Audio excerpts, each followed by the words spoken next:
Hello everyone, welcome to the Django tutorial series. In this tutorial step, we're going to create a new app called Organization. The sample demo refers to the entire application and the organization is the submodule of the project. A Django application consists of multiple apps, which makes the entire application.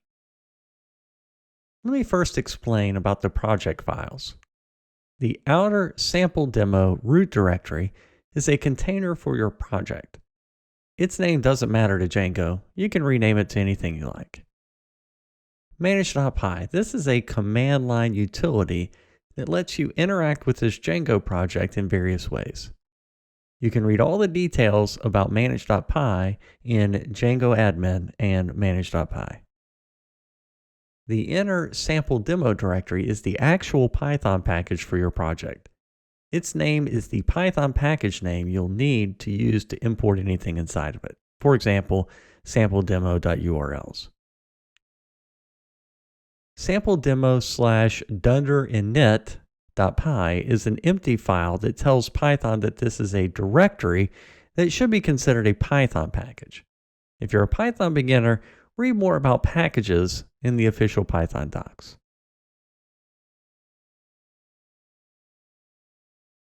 Sampledemo/settings.py. This is the settings/configuration for this Django project. Sampledemo/urls.py. This is the URL declarations for this Django project, a table of contents of your Django powered site. You can read more about URLs in URL Dispatcher.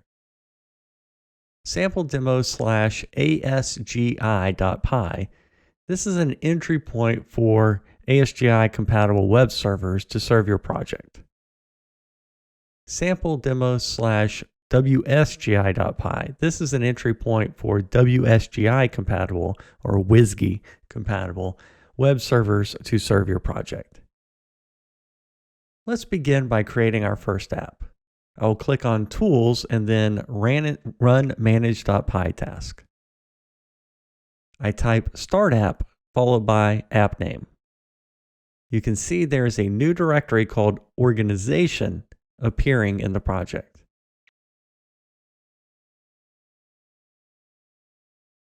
We need to register this module in the installed apps, which you will find in the settings.py file.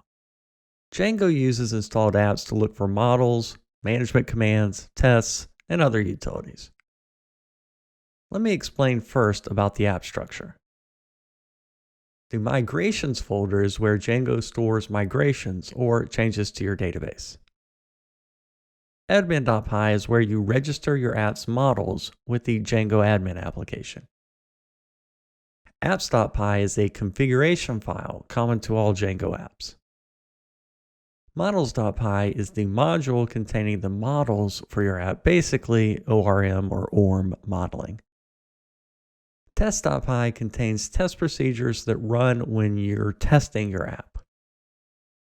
Views.py is the module containing the views for your app, where you can write our business logic.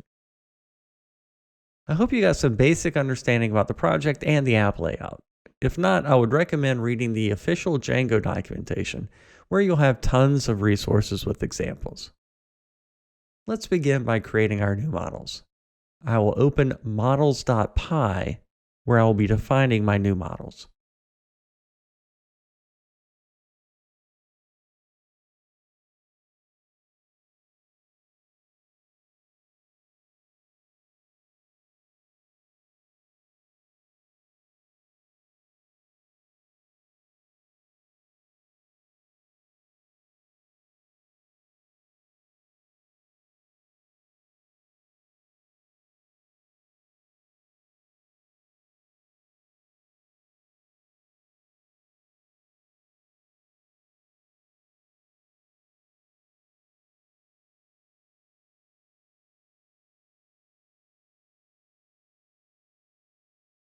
As you can see, I've created a timestamp model, which is a common requirement in all the models to have created and updated fields. If you've observed it carefully, this is an abstract model. An abstract model is a base class in which you define fields you want to include in all child models. Django doesn't create any database table for abstract models. Now I'm going to create our organization model, which will inherit the timestamp model. I will define some basic fields along with their types like char field, text field, etc.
Class meta.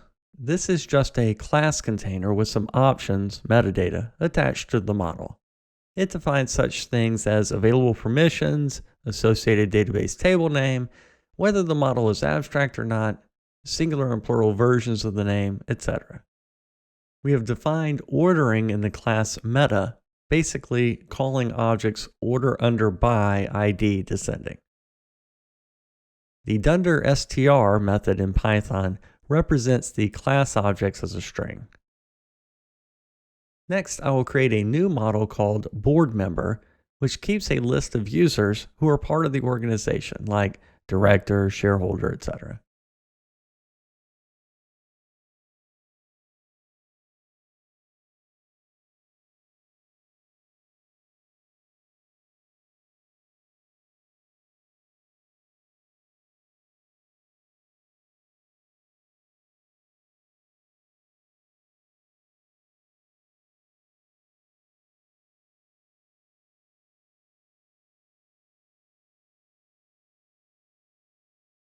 This model will be having foreign key relationships with the user and organization model. If you have knowledge about database systems, then you must have heard about foreign keys. A foreign key is a key used to link two tables together. This is sometimes called a referencing key.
We're done with the models. Let's create the migration file. I'll follow the same process as before. I click on Tools and then run manage.py task, and then I will type Make Migrations and press Enter. This is going to create the migrations file under the organization/migrations folder. You'll see a new file has been generated under the name 0001 under initial.py. Whenever you run the make migrations command, Django is going to look in all your apps that are there and the models that have been added, modified, or deleted. Based on the changes, it will create a migration file under the migrations directory. Now I'm going to type migrate to reflect these changes in our database tables. Yes, the migration has been successfully applied. Let me verify the new table in our database. The new tables are being reflected in our database. You can see how the created and updated columns are reflecting in our table. We've completed implementing our models. In the upcoming video, I'll be writing REST APIs which store, retrieve, and delete information from our models.